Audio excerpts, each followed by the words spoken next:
काम करते हैं, ये आप जानते हैं। हम तो काफ़ी उम्र वाले हैं और हम सब जानते थे इसके बारे में। अब तो आप लोग सब यंगर जनरेशन के लोग हैं, शायद आपने जाना ही नहीं होगा कि भानामती और श्मशान विद्या, प्रेत विद्या, तांत्रिक विद्या अपने देश में बहुत है।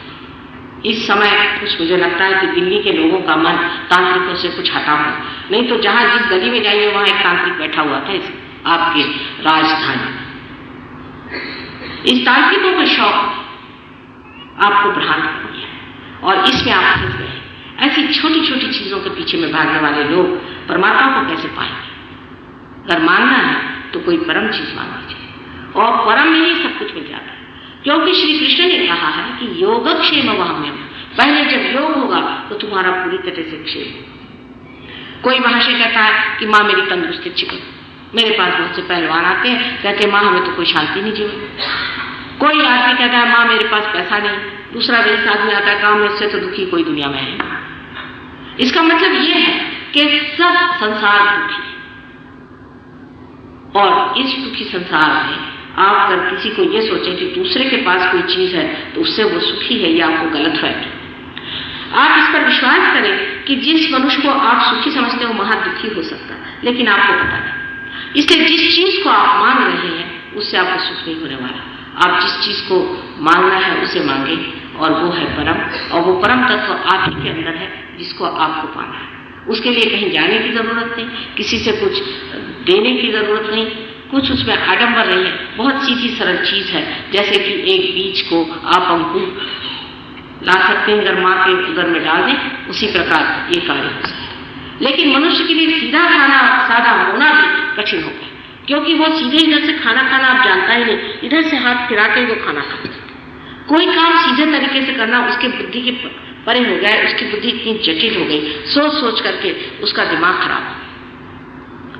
इस गुरु के कारण कैंसर जैसी बीमारी होती है। गलत गुरु के सामने आपने पेशानी, इसीलिए सबने कहा कि अपनी पेशानी सबके सामने मत झुकाओ। यहाँ तक कि मंदिरों में जब आप जाते हैं, कोई भी आदमी आपको अगर टीका लगा दे तो क्या काम करते, हर एक आदमी से आप अपने माथे पर टीका लगाते हैं, बहुत बड़ा दोष है। किसी का क्या अधिकार है कि आपके माथे पर छूए? आप जानते हैं कि आपने तो कहा कि 9-10 साल बिनन को लागे। मैं कहती हूँ कि यह तो हजारों वर्षों से आपको बना बना करके आज परमात्मा ने मनुष्य बनाया हुआ है, और उसको आप किसी के सामने भी सर झुका देते हैं। किसी के सामने भी सर झुकाने को हमेशा लोगों ने मना किया है। सिर्फ साक्षात्कारी जो आदमी वही जानता है कि किसके सामने सर झुकाना चाहिए। हम तो कहते हैं कि हमारे भी पैर छूने की आपको कोई जरूरत नहीं, और न छुओ तो अच्छा है। जब तक आप पार नहीं हो, जब तक आपके आत्म चैतन्य नहीं आया, हम आपके लिए वैसे ही जैसे दूसरे हैं। जैसे कि आप मंदिरों में जाते वैसे ही हम यहाँ बैठे हुए, हमसे आपको छूने से क्या फायदा? चरणों में आने पर तभी फायदा हो सकता है अगर आपके अंदर वो कनेक्शन शुरू हो गया। अगर हम इसके सामने बात कर रहे हैं और ये कनेक्शन ही नहीं है तो इस बात करने से फायदा। इसलिए किसी को भी पैर पे जाना और पैर पे लेना दोनों ही मैं दोष में समझती हूँ, क्योंकि लोग अब बहुत जबरदस्ती करेंगे। जब किसी से हम पैर न छूए तो उनको तो लगता है माने जैसे कुछ उनको शाप ही दे। मैं ये कहती हूँ बेटी तुम क्यों छुए, तुमको मैंने क्या दिया, किस लिए मैंने पैर छुए? जब तक तुमको कोई भी मैंने आत्मा का परिचय दिया नहीं तब तक आप मेरे पैर क्यों छू रहे हैं? मैं भी कोई ढोंगी हो सकती, मैं भी कोई गलत हो सकती, क्या वजह है कि आप मेरे पैर छू रहे हैं? आदत है, और इस आदत की वजह से हमारा एकादश जो है, जो माथे पर हमारा बड़ा भारी एक चक्र होता है जिसमें 11 रुद्र बैठे। रुद्र आप जानते हैं कि संहार शक्ति। अगर आप किसी और को इस तरह से गुरु मान लें तो इस तरफ में आपके रुद्र पकड़ जाते हैं, और जैसे ही पकड़ जाते हैं ऐसे ही कैंसर की बीमारी तो पहले जाती। कोई आदमी भी, किसी भी आदमी, समझो एक पॉलिटिशियन है, किसी के सामने बहुत ज्यादा झुकता है, वो भी खो सकता है। एक इकोनॉमिक्स वाला आदमी है या बिजनेस वाला आदमी, वो अगर किसी के आगे जरूरत से ज्यादा नतमस्तक रहता है अपने बिजनेस के लिए, वो भी। कोई भी आदमी जरूरत से ज्यादा अगर किसी के सामने सर झुका है तो उसको कैंसर की बीमारी हो सकती है। उसके इधर की जो 5 रुद्र में से 5 रुद्र पकड़ सकते हैं। इसलिए सबके सामने नतमस्तक होना मनुष्य के लिए बिल्कुल व्यर्थ है। लेकिन किसी से अकड़ना भी वैसी बात है कि मैं ही गुरु हूँ, मैं ही भगवान हूँ, मैं ही सब कुछ हूँ, मैं ही सब करता हूँ, मुझे कौन बताने वाला है। ऐसे भी लोग हैं जो कहते हैं कि तुम ही गुरु और तुम ही खोजो, दूसरों को खोजने मत, तुम ही हो सब। ये भी बात गलत है, क्योंकि आप खुद साक्षात्कारी नहीं है। जब तक एक दीप जला नहीं तब तक वो अपने आप से जल नहीं सकता। एक जला हुआ दीप ही उसे जला सकता, पर उसमें लेना देना कोई नहीं बनता है, उसमें किसी भी तरह का स्वार्थ नहीं होता है, किसी भी तरह का उपकार नहीं होता है। ये तो आपका दीप जला नहीं, और एक दीप जला हुआ उसे छू गया, आप जल गए।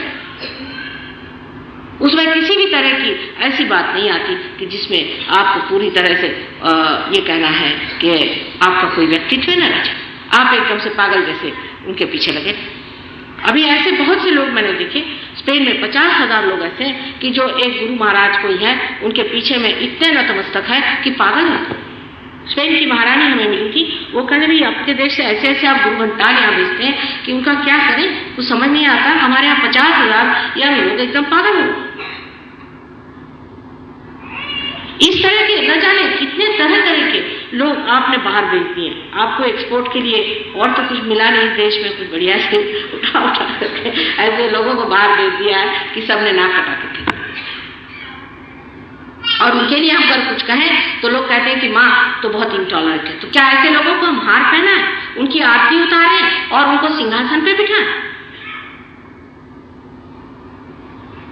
पहले जमाने में तो दैत्यों को मारा गया था, मार के उनको पूर्णतः हत्या कर दी गई थी। लेकिन अब कम से कम उनको कहा तो जाए कि ये दैत्य है और राक्षस है। उसमें आप लोगों को क्यों इतने परेशानी हो जाती? क्या आप भी उन्हीं के साथ मिले हुए? दूसरे लोगों को लूटना, खसोटना, उनसे पैसा लेना, उनको दूसरे मार्ग में डालना, ये कहाँ का था? और वो भी भारतीय होकर के आपको क्या अधिकार? ये एक तरह का अजीब सा छिपा हुआ एग्रेशन, और ये इस तरह से छाया हुआ है कि आप आश्चर्यचकित होंगे कि एक साहब वहां आते हैं लंदन, और उन्होंने कहा कि साहब मेरे लिए अगर आप रोल्स रॉयस दें तो मैं आऊँ।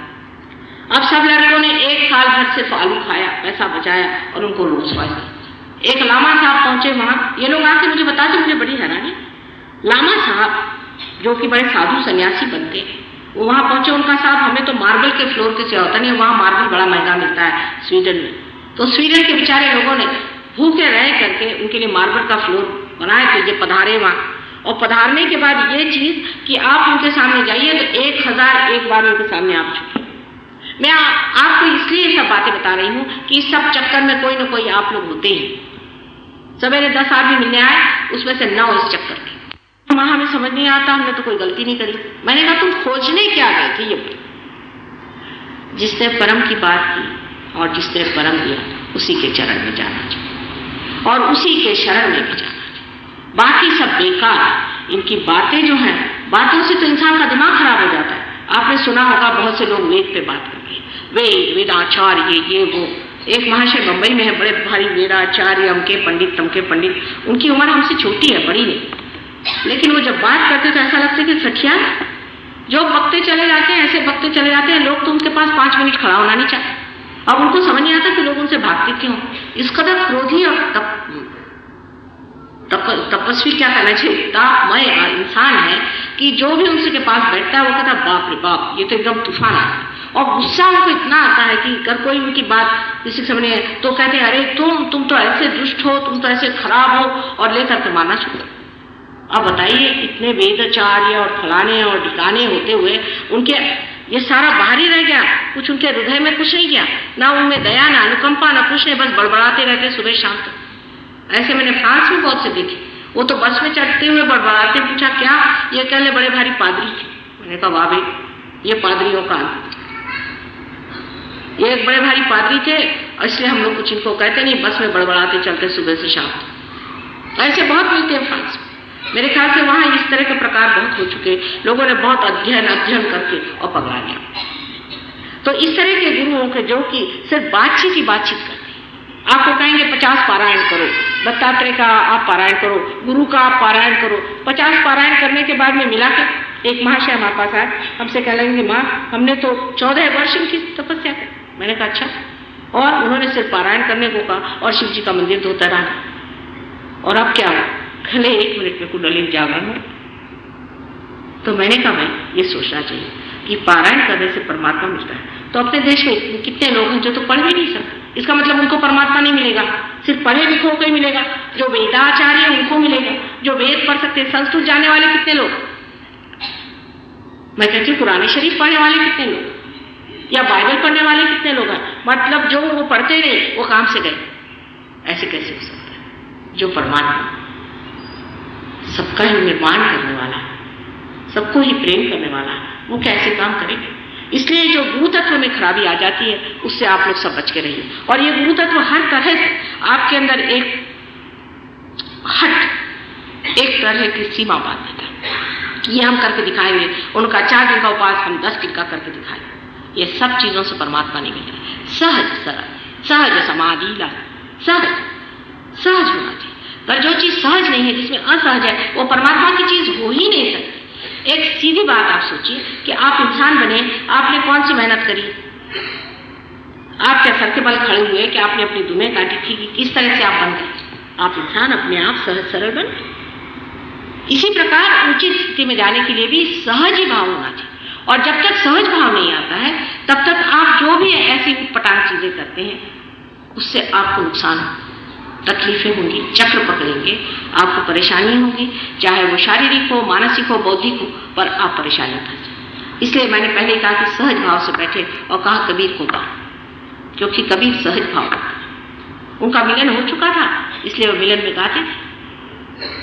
अब ये जो आपका जो चक्र है इसमें एक तरफा तो ये हुआ कि जहां आप किसी को भी गुरु मान लें, ऐरा गहरा नट्ठू खैरा जैसे कहते हैं, किसी को भी गुरु मान लिया, गलत आदमी को गुरु मान लिया, गलत चीजों में सर झुका दिया। दूसरे ऐसे होते हैं कि जो किसी को मानते हैं, भगवान को भी नहीं मानते, मैं यही सबका गुरु हूं, उनसे इधर के जो 5 सूत्र है वो पकड़ जाता है।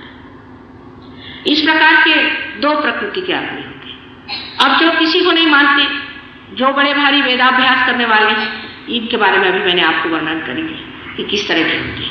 और उनकी जो प्रवृत्ति होती है इस कदर घनीभूत तरीके से क्रोधी होती है कि इस आदमी के पास भगवान हो ही सकता है, ऐसा कोई भी नहीं विश्वास कर सकता। भगवान इनके पास से गुजर सकते हैं, ऐसा भी कोई नहीं विश्वास कर सकता। परमात्मा जो है वो प्रेम का, आनंद का, सौख्य का और अनुकंपा का सागर, क्षमा का सागर। जिस आदमी में इस कदर क्रोध, इस कदर सबके साथ वितृष्णा, वो आदमी कभी भी परमात्मा का आदमी हो नहीं। अब इसके बीच में जो विष्णु का तत्व है इसके बारे में मैं जरूर आपको बताना चाहूंगी, क्योंकि अपने देश में हर एक जगह जाइए तो लोग मुझसे कहते हैं माँ हमारे गरीबी का क्या होगा, जैसे कि इन लोगों ने कुछ गरीबी का ठीक ही किया हो, जो मुझसे कहते हैं कि गरीबी का क्या होगा।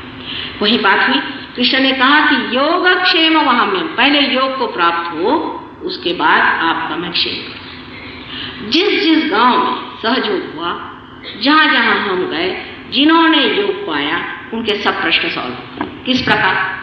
सबसे पहले तो सारी गंदी आदतें छूट जाती, धर्म जागृत हो जाता है। मनुष्य के अंदर की जितनी भी आदतें जिससे मनुष्य जकड़ा हुआ है वो सारी ही एक साथ टूट जाती। आप जानते हैं, अभी बता रहे थे कि 200 आदमी हमारे साथ परदेश से घूम रहे थे। इन लोगों में से न जाने कितने ड्रग लेते थे, कितने अल्कोहलिक्स थे, कितने कैसे कैसे थे, हम तो कुछ देखते नहीं। जो आया उससे पहले पार होने के बाद धर्म जागृत हो गया। एक महाशय थे, उनको बहुत शराब पीते थे, कहने लगे, फिर सहयोग में आते ही दूसरे दिन से उनकी शराब छूट गई, एकदम शराब छूट गई। तो उन्होंने कहा कि अच्छा एक बार जर्मनी गए, कहले थोड़े देखें कैसा क्या, उनको एक शराब बहुत पसंद। पीते ही साथ कहने ऐसी उल्टियां आने हुई और उसमें से ऐसी गंदी बदबू आने लगी कि हमने कहा ये तो क्या हम मोलासिस पी रहे हैं कि क्या कॉर्क पी रहे हैं, कि समझ ही नहीं आ रहा था क्या पी रहे हैं। और उल्टी पे उल्टी, उससे इतनी घृणा होती। हमने तो कुछ नहीं किया, हम तो वहीं लंदन में बैठे हुए। लेकिन आप ही स्वयं धर्म हो जाने की वजह से, क्योंकि आपके अंदर ये 10 गुरु जागृत हो जाते हैं जो साक्षात धर्म है, इसकी वजह से अपने आप ही गंदी आदतें छूट गई। फिर उसके बाद गंदी आदतें छूटने के बाद में आपकी दृष्टि वहां जाने लगी कि जिससे आपको लक्ष्मी का जैसे एक महाशय, आपको विश्वास इस बात का भी होना जरा कठिन है, लेकिन आपसे बताएं, एक हमारे पहचान के थे, उन्होंने हमें बताया कि माँ जब से मैं सहयोग करने लग गया बड़ा चमत्कार है। मैंने कहा क्या हो? कहने जिस जमीन पे मैं ऐसे टहलता था उसकी मिट्टी इतनी बढ़िया हो गई कि एक आदमी आके मुझसे कहने लगा कि भाई किसी फकीर ने आके हमसे बताया कि यहाँ की मिट्टी थोड़ी सी लेकर के तुम अगर ईंटें बनाओ तो पत्थर जैसी हो जाएगी। तो वो हमारे यहाँ आया और हमसे तो वो बिल्कुल तौल के मिट्टी ले जाता। लेकिन पहले जागृति होनी चाहिए लक्ष्मी तत्व की। लक्ष्मी तत्व की जागृति न किए बगैर अगर आप चाहे आपके अंदर लक्ष्मी आएगी तो नहीं, पैसा आ जाएगा, पैसा आ जाएगा, लक्ष्मी जी नहीं आए। और लक्ष्मी जी कैसी होती?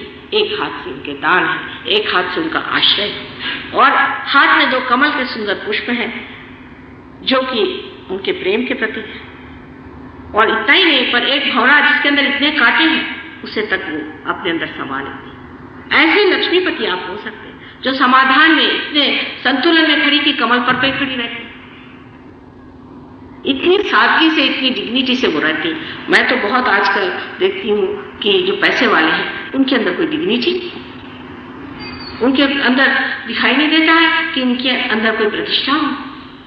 बिल्कुल अप्रतिष्ठित तरीके से इस तरह से लांगन चाल करते कि समझ में नहीं आता कि इतनी चापलूसी करने की इनको क्या जरूरत है जब इनके पास लक्ष्मी का प्रसाद है। पर लक्ष्मी का प्रसाद नहीं है, सिर्फ पैसा है। अगर गधे के ऊपर आप अगर नोट लगा दीजिए तो क्या वो लक्ष्मीपति हो जाए? तो ऐसे पैसे वाले से वो लक्ष्मीपति जो कि अपने शान में, अपने गौरव में खड़े रहते, जो किसी के सामने हाथ नहीं फैलाते, जब है तब बांटते ही रहते। ऐसे हमने अपने आंखों से लोग देखे हुए हैं, ऐसे हमने जाने हैं लोग जो होते हैं। हमारे स्वयं पिता इस तरह के, उनकी इतनी दानी प्रवृत्ति थी, वो सवेरे हर इतवार को चीजें बांटा करते, किसी दिन कंबल बांट दिया, किसी दिन कुछ, और उनकी आंख हमेशा नीचे रहती थी और देते रहते थे। लोग 2-2 ले जाए, कोई 3-3 ले जाए। तो हाँ, कोई कहे उनसे क्या कर रहे हैं आप 2-2 3-3 कंबल एक आदमी दे रहे हैं, आंख क्यों नीचे की? कहले भाई मैं दे नहीं रहा हूँ, दे कोई और रहा, मैं इसलिए मेरी शर्म लगती। सब लोग कहते हैं आप दे रहे हैं, इसी बात। ऐसे तो बड़े स्वातंत्र वीर थे, लेकिन इस मामले में उन्हें शर्म लगती कि लोग मुझसे कह रहे हैं, मुझे बड़ी लज्जा आती, लोग मुझे कह रहे हैं तुम दे रहे। और देते वक्त में कहले अब देने वाला जो वो जाने, मुझे मतलब नहीं, ले 2 चाहे 4, मुझसे क्या मतलब, जिस दे रहा है वो जाने, मुझे क्या करने का, मैं तो बीच में खड़ा हुआ। ऐसे लोग थे पहले इस भारतवर्ष में। अब तो पता नहीं, मैं कुछ वो दिखाई नहीं दे रहा इस तरह का तरीका। पैसे वाले का मतलब तो यही हो गया कि बहुत घमंडी, बहुत क्रूर, और किसी का परवाह नहीं, अपने माँ बाप की परवाह नहीं, अपने भाई बहनों की परवाह नहीं, अपने को बहुत सब कुछ समझना, ये पैसे वाले की लक्षण। दुनिया में किसी की भी परवाह नहीं करना। ये जो हमारे यहाँ अब नया तरीके का पैसे का भूत सवार हो गया है, इस भूत से हमारी जो समाज व्यवस्था पूरी तरह से टूट जाए। औरतों के लिए भी अब ये हो गया है कि पति से बढ़ के पैसा हो, बच्चों से बढ़ के पैसा हो, हर चीज में पैसा है। जहां पैसा मुख्य हो जाता है और प्रेम नगण्य हो जाता है, वहां लक्ष्मी का स्वरूप खत्म, वहां सब लक्ष्मी का स्वरूप खत्म हो जाता है। और उस जगह सिर्फ पैसे का एकदम रूखा जीवन आ जाता है, जो आज आपको प्रदेश में दिखाई देता है। यहाँ से भी जो हिंदुस्तानी प्रदेश में जाते हैं उनकी पता नहीं क्या हो जाती है, सारी परंपरा टूट करके वो बेतहाशा पैसे की तरफ दौड़ते हैं। मैं तो उन लोगों को देखकर हैरान होती हूँ कि ये क्या मेरे देश के लोग हैं? इस तरह से जब हम अपने को गलत रास्ते पर डाल देते हैं तब उस पर बहुत जोर का मारा होता है। ऐसे पैसे वालों को बहुत बुरे दिन भी देखने पड़ते हैं। उनके बच्चे जो वाहियात कर जाते हैं, इधर उधर दौड़ जाते हैं और गलत काम। ऐसे पैसे वालों के लिए कोई भी आशीर्वाद नहीं होता। आप जाके देखिए, रात रात भर सोते नहीं, उनको परेशानियां।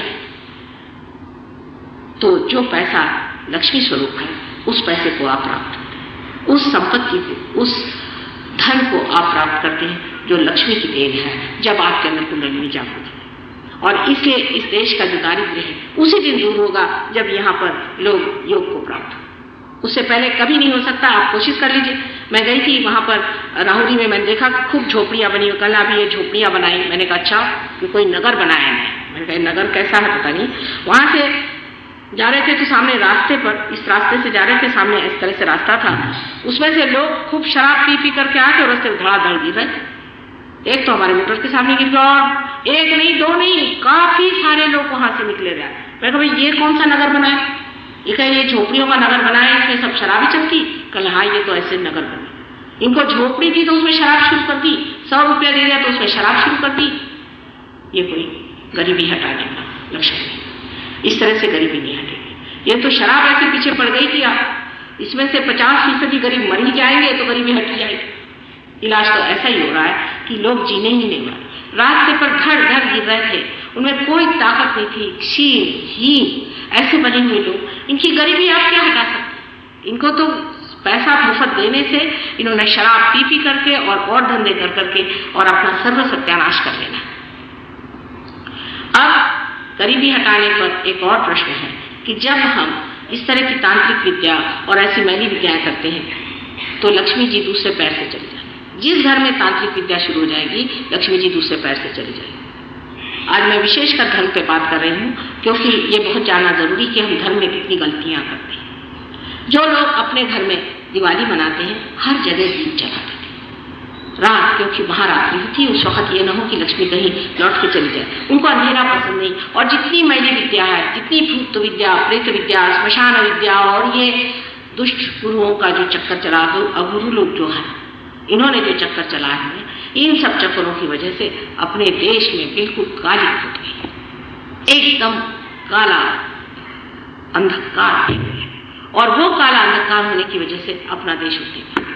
जब तक इन लोगों को आप समुद्र में नहीं डाल दीजिएगा, जब तक इनको आप अपने हृदय से निकाल नहीं दीजिएगा, और इस तरह की चीजें जब तक आपके समाज से जाएंगी नहीं, आपके समाज की गरीबी कभी हट नहीं सकती, क्योंकि लक्ष्मी जी ऐसे स्थान में बसती थी। तीसरी चीज इसलिए लक्ष्मी जी हमारे देश में नहीं है, उसका मुख्य कारण यह है कि यत्र नार्या पूज्यन्ते तत्र रमन्ते देवता। माने ये कि जो इंसान स्त्री की पूजा करता है, स्त्री को मानता है, उसकी इज्जत करता है, वहां देवता का रमण होता है। लेकिन स्त्री भी पूजनीय होनी चाहिए। स्त्री भी ऐसी हो कि जिसकी पूजा न की जाए, तो ऐसे स्त्री से फायदा है। तो स्त्री ऐसी होनी चाहिए जो पूजी जाए, जो पूजनीय हो, जो पवित्र हो, जो उच्च विचार लेकर के संसार में रहे, प्रेम से अपने घर और रिश्तेदार और सबको संभाल के। ऐसी जो स्त्री हो जो पूजी जाए, ऐसी स्त्री के पति जो हो उनकी इज्जत करें, घर वाले उनकी इज्जत करें, स्त्री की, बच्चों की, लड़कियों की, माँ की जहाँ इज्जत होती वहां देवता रमण करते हैं, नहीं तो भूतों का नाच शुरू हो जाता है। अब आप सुन रहे हैं कि अपने देश में स्त्री की क्या स्थिति। मैं तो तब भी कहूंगी कि हिंदुस्तान की नारी एक विशेष स्वरूप की औरत है, जिसने बहुत कुछ सहन किया। पुरुषों की ज्यादती जितनी हिंदुस्तानी नारी सहन करती है, वो कोई नहीं सहन करता। और अपना समाज ही पूरा ऐसा बन गया है आज कि बिल्कुल हम लोग इस मामले में निर्लज्जता से बात करते हैं। कोई कहता है कि साहब इतने लाखों रुपया की दावरी दीजिए और नहीं तो आप हमारे दरवाजे नहीं आए। बिल्कुल उनको इस मामले में शर्म भी नहीं आती इस तरह की बात करने की।